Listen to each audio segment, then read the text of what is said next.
हनुमान जी सेवा धर्म के आचार्य हैं। हनुमान जी जैसा दूसरा कोई नामनिष्ठ भक्त नहीं है संसार में। सुमरी पवन सुत पावन नामु, अपने बस करी राखे रामु। भगवान को बस कर लिया, किसके बल पर? नाम के बल पर, नाम जप के बल पर। इसलिए रूप हमेशा नाम के अधीन होता है। मान लीजिए यहां कोई शांति देवी बैठी है, मैंने ये नाम इसलिए लिया क्योंकि आजकल ऐसे नाम देवियों के होते नहीं है ना। मान लीजिए कोई शांति देवी यहां बैठी है, मुझे नहीं पता वो कौन है, लेकिन मुझे जरूरी मिलना है उनसे। क्या करूंगा मैं? भाई नाम बोलूंगा, 2-3 बार शांति देवी बोलूंगा तो शांति देवी खड़ी हो जाए, हाँ जी बोलिए क्या बात है। तो रूप को सामने कौन लाया? नाम।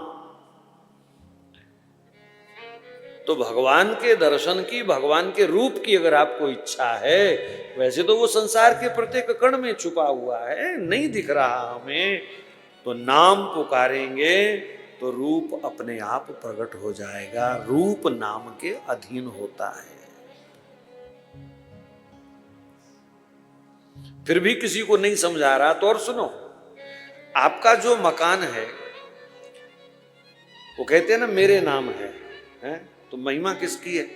आप वहां खड़े हो जाओ दीवार के साथ सट करके और कहो मेरा मकान मेरा मकान, तो शायद कोई पुलिस अधिकारी ना माने, लेकिन जब आप उस प्लॉट के साथ जो रजिस्ट्री हुई है उसके ऊपर जब आप अपना नाम दिखाओगे तो उसको मानना पड़ेगा।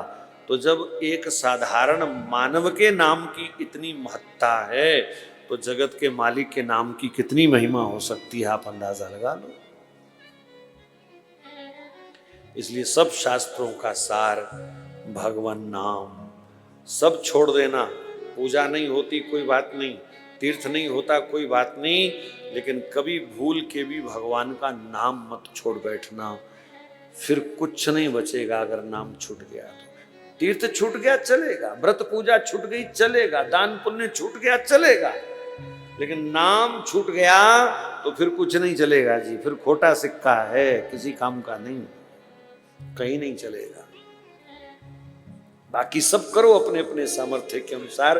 तीर्थ करना चाहिए, व्रत करना चाहिए, पूजा करनी चाहिए, दान करना चाहिए, गौ सेवा करनी चाहिए, साधु सेवा करें, सब साधन करो जो जो साधन आप कर सकते हैं, लेकिन वो भी तभी सफल होंगे जब नाम जप करते हुए वो साधना। तीर्थ कब सफल होगा? जब नाम जपते हुए करोगे। पूजा कब सफल होगी? जब नाम जप करते हुए करोगे। दान पुण्य कब सफल होगा? जब नाम जप भी साथ में चलेगा।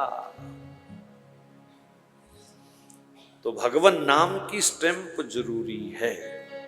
सब शास्त्रों का सार भगवान नाम। अगला प्रश्न और बड़ा मजेदार, भगवान अवतार क्यों लेते हैं? भगवान निर्गुण निराकार रूप में भी सृष्टि का संचालन बहुत बढ़िया कर रहे हैं। मैंने पिछली कई कथाओं में, अगर आपने ध्यान दिया हो, कहीं सुना हो, कई कथाओं में मैंने लोगों को चैलेंज दिया कि भगवान इस सृष्टि का संचालन कर रहे हैं, कोई आपको कमी लगती हो तो कल नोट करके चिट्ठी पे लिख के दे देना मुझे कि भगवान ने ये गलत किया है, उसकी मैनेजमेंट में ये कमी है। कोई एक गलती बताओ मुझे भगवान की इतनी बड़ी दुनिया में। आपका 3 रूम का घर है ना, तो 20 कमियां उसमें हम बता देंगे देख कर कि ये ऐसे नहीं ऐसे होना, ये गुलदस्ता यहाँ नहीं यहाँ होना चाहिए था, ये वॉशरूम यहाँ नहीं यहाँ होना चाहिए था, रसोई ऐसे नहीं ऐसे होनी चाहिए थी, है ना। एक छोटे से 4 विश्वा के 5 विश्वा के कमरे घर में हम आपको 5 गलतियां बता सकते हैं, कोई 10 बता सकता है, पर इतनी बड़ी दुनिया है तो भगवान की मैनेजमेंट में कोई एक छोटी सी गलती बताओ मुझे कि सूरज का लाल रंग नहीं दूसरा कोई होना चाहिए था, इधर से नहीं इधर से चढ़ना चाहिए था, हवा को ऐसे नहीं ऐसे बहना चाहिए था, धरती ऐसी होनी चाहिए थी, और कोई भी शायद आप एक भी गलती नहीं निकाल पाओगे। इतनी बढ़िया मैनेजमेंट है ठाकुर जी की। अभी वो दिखाई नहीं दे रहे कहीं, निर्गुण निराकार स्वरूप है उनका।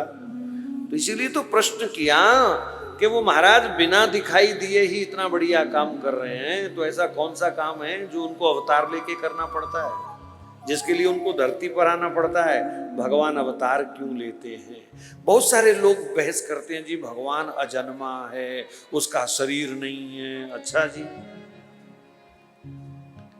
भगवान का शरीर नहीं होता, वो तो निराकार है। निराकार है, निराकार शब्द का अर्थ पता है किसी को? निराकार कहते किसको हैं? जिसको किसी आकार में आप ढाल ना सके उसको निराकार कहते हैं। आप मुझे बताओ, पानी का क्या आकार है? जल का आकार बताओ। जल होता है कि नहीं होता? वो तो दिखाई भी देता है, लेकिन आकार कौन सा है? जिस बर्तन में आप जल को रखोगे वो उसी आकार का हो जाता है। बाल्टी में रखोगे तो बाल्टी जैसा दिखेगा, टब में रखोगे टब जैसा दिखेगा, लोटे में गोल में रखा तो लोटे जैसा, गिलास में रखा तो गिलास जैसा, चम्मच में रखा तो वो चम्मच जैसा। तो जल को जिस पात्र में रखो वो वही आकार का हो जाता है। तो भगवान का आकार कैसा है? बोले भावना का जैसा आकार होगा, जाकी रही भावना जैसी।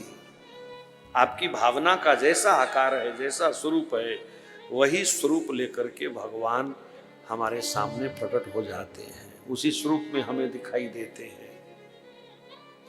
बाकी कर्तुम अकर्तुम समर्थ, जो हो सकता है उसको भी कर सकते हैं, जो नहीं हो सकता उसको भी कर सकते हैं। ऐसे सामर्थ्यवान हैं हमारे ठाकुर। तो जो इतना सामर्थ्यवान है, अगर वो साकार हो जाए तो आपत्ति क्यों है किसी को? वो सारी दुनिया को बना सकता है तो स्वयं भी बन जाता है कभी कभी। सनातन धर्म का सिद्धांत क्या है? हमारा भगवान दुनिया बनाता भी है और दुनिया बनता भी है। कभी राम बन के वो दुनिया में आए, कभी कृष्ण बन के आए, कभी वो कपिल बन करके आए। आगे आएगी चर्चा भगवान की, अभी 2 मिनट में आप सुनोगे। भक्तेच्छो पात्र रूप आए, भक्तों को जिस रूप में जब जहां जरूरत पड़ी भगवान वैसा ही रूप धारण करके आए।